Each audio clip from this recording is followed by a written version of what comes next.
Bună ziua tuturor și bine v-am regăsit! Haideți să facem o etalare pe bază de dorințe. Și atunci avem varianta numărul 1 și varianta numărul 2. Alegeți-vă una dintre cele două variante cu care considerați că rezonați voi cel mai bine sau ascultați-le pe ambele și luați doar ceea ce vi se potrivește. Ideea este că pentru fiecare variantă să vă gândiți la câte o dorință. Să vedem dacă vi se îndeplinește sau nu. Și bineînțeles că voi începe cu prima variantă. Să vedem pentru cei de la prima variantă ce vrea să ne spună această etalare. Hai să vedem.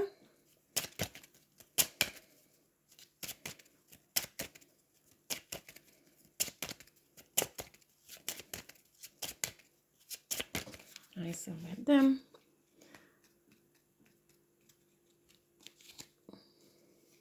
În primul rând aici văd că sunt niște supărări, niște lacrimi, dar totodată și o speranță. Haideți să vedem ce vor să ne spună aceste cărți în legătură cu dorința voastră.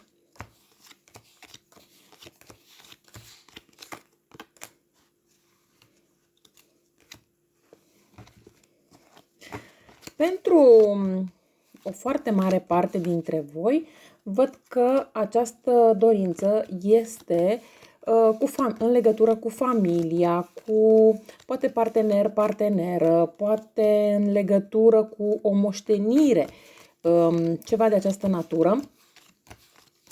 Parcă nu-i mai găsiți o rezolvare sau nu mai sperați că se mai poate rezolva ceva. Dar hai să vedem dacă totuși se rezolvă.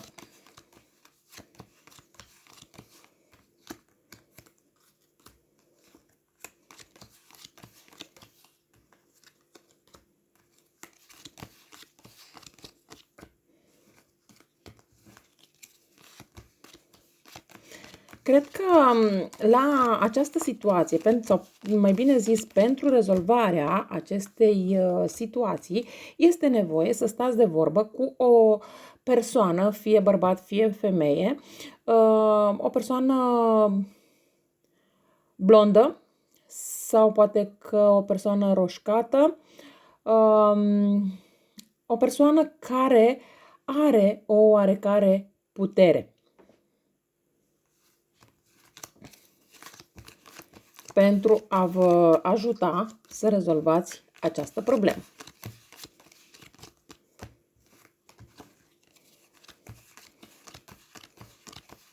Hai să vedem.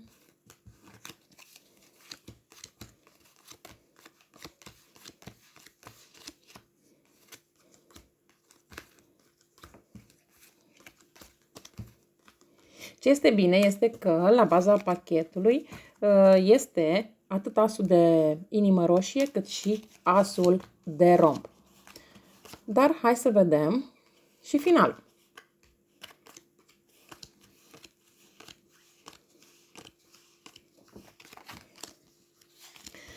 Să știți că dorința voastră, indiferent care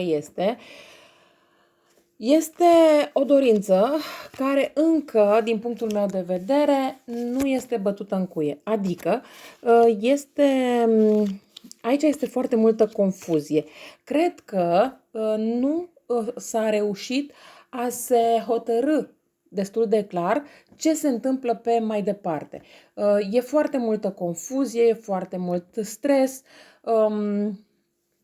Sunt anumite aspecte care acum vin cu lucruri pozitive, acum cu lucruri negative.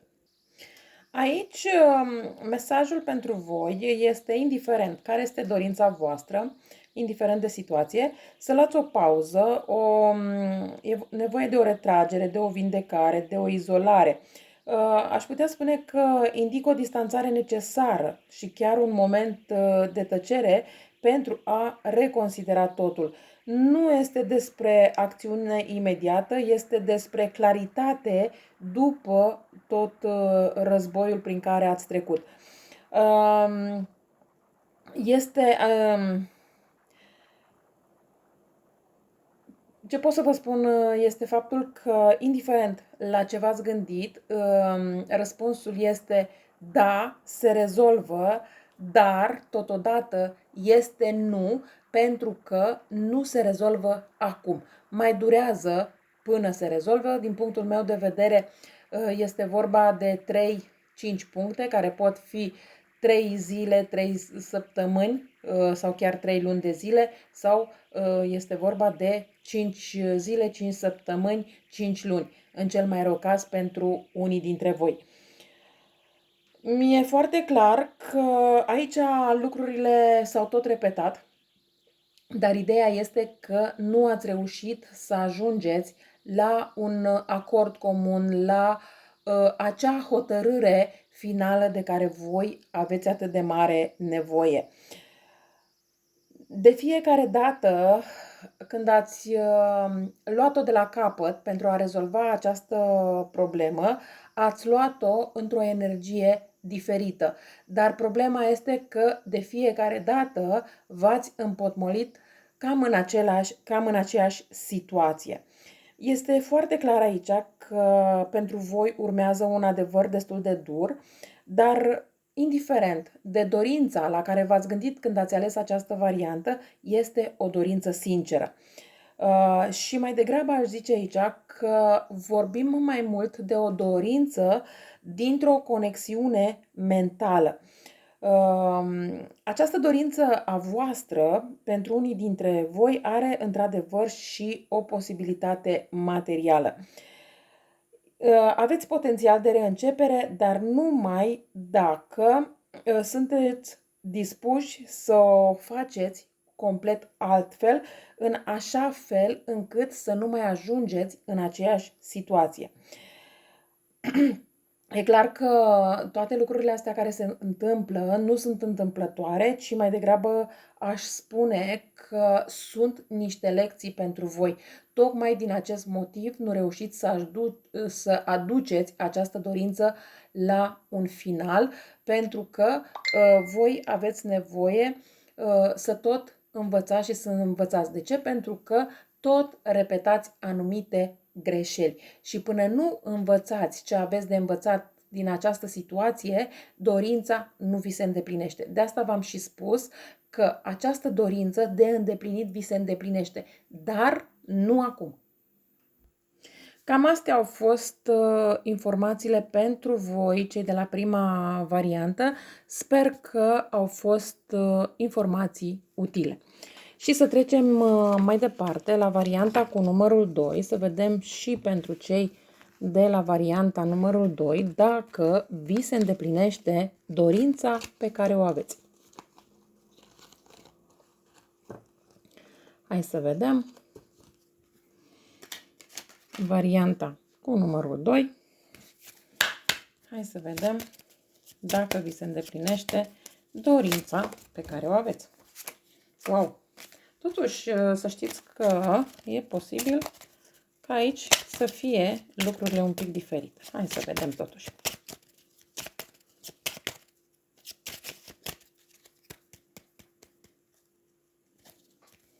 Aici, la baza pachetului, avem această femeie de un șaten mai închis. Puteți fi voi sau poate fi vorba despre o altă persoană care vine și vă dă această veste bună. Sau pur și simplu voi primiți această veste bună care vă bucură foarte mult. Dar hai să vedem. Haideți să vedem ce vor să ne spună aceste cărți pentru voi.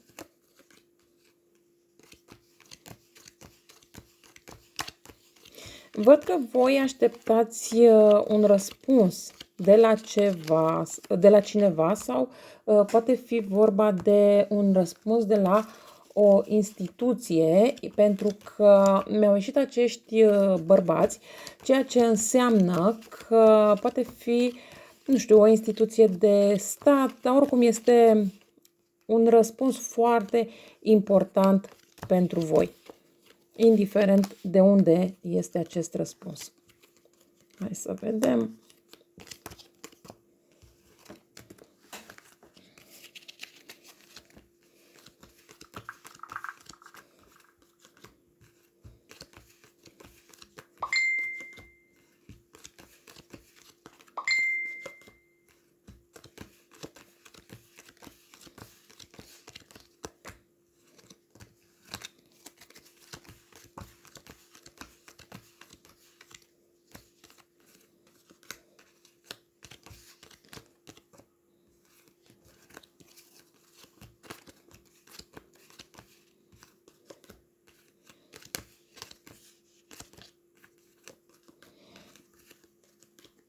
Așa. Bun, hai să vedem acum ce vor să ne spună cărțile. Dacă se îndeplinește sau nu se îndeplinește sau sub ce formă. Wow, ce frumos! Deci, în primul rând, vă spun că această dorință vi se îndeplinește, indiferent despre ce dorință este vorba.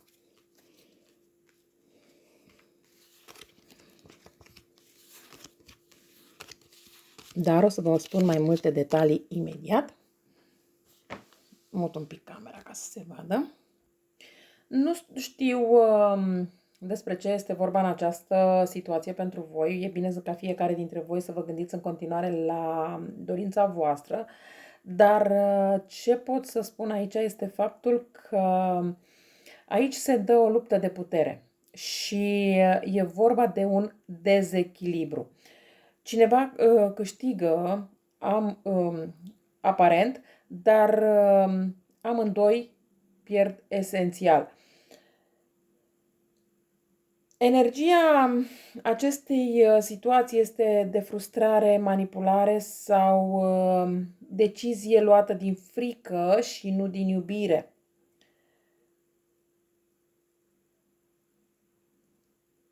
Aș putea, dacă v-ați gândit la un partener sau la o relație, vorbim despre o situație de karmă, o situație de karmă repetitivă, adică voi ați mai trecut prin situația asta, nu cred că acum este pentru prima dată. Ceea ce pot să văd aici, dacă cumva a fost vorba, dacă vă mai împăcați cu o anumită persoană, să știți că mi-e foarte clar că lecția nu este încheiată. Conexiunea dintre voi și această persoană nu este încheiată. Aceasta este o relație karmică în care încă ești prinsă în speranță, dar realitatea arată foarte multe blocaje. Există un potențial destul de mare aici, dar, așa cum am spus, indiferent de dorința pe care v-ați spus-o, chiar dacă există potențial, nu este în echilibru. Veți afla un adevăr destul de tăios, veți avea foarte multe gânduri în legătură cu această situație și chiar dorință de concretizare. Aș putea să spun că dorința ta este o dorință reală, o dorință pură, dar nu e împărtășită pe aceeași frecvență. De ce? Pentru că el nu e în același loc în care ești și tu. Nici în gânduri și poate nici nu locuiți în acest moment împreună. Dacă cumva locuiți cu această persoană de ceva timp, să știți că deja sau această relație durează de foarte mult timp, parcă ați ajuns în acel punct de saturație. Aș putea să zic aici că tu ai ajuns la un punct critic emoțional, ți-ai pus inima, corpul și speranța aici, dar ești aproape de explozie sau renunțare. În acest moment aș putea să spun că tu ești într-o stare de hiperfeminitate dureroasă, vrei să creezi, să hrănești, să dăruiești viață, dar cealaltă parte este destul de izolat și îmi apare de 2 ori inima neagră și trefla, semn că el este mental, logic, dar detașat, da? Pentru că dacă ne uităm aici avem asul de inimă și asul de treflă. Deci această persoană prea trece totul prin filtrul mental și încearcă să fie logic, încearcă să fie detașat. Aș putea să spun că dorința ta, indiferent care este ea, este destul de profundă, dar se lovește de o rezistență invizibilă. Nu pentru că nu meriți să ți se îndeplinească această dorință, ci pentru că Universul te protejează de a aduce o greutate în această relație care este destul de dezechilibrată. Dacă forțezi lucrurile, într-adevăr, dorința ți se poate îndeplini, dar vei fi nevoită să porți toată greutatea emoțională de una singură. Sau dorința pe care tu o ai e ca un instrument dintre voi doi, un instrument de control. Dacă alegi conștient,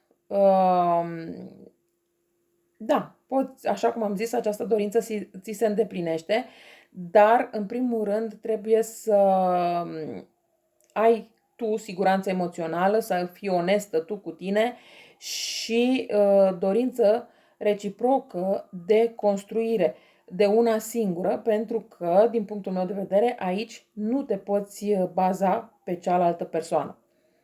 Așa că cam astea au fost informațiile și pentru voi. Dorința vi se îndeplinește, nu se pune problema că nu se îndeplinește, dar un pic de atenție pentru că să nu fie cumva mai mult o dorință din orgoliu, din ego, sau poate că este vorba de o dorință în care doriți să salvați cealaltă persoană. Și nu este cazul, pentru că cealaltă persoană nu vine în ajutorul vostru, ci mai degrabă aș spune că vine să vă încurce. Cam astea au fost informațiile și pentru voi. Vă mulțumesc că m-ați ascultat și vă doresc o zi cât mai frumoasă în continuare. La revedere!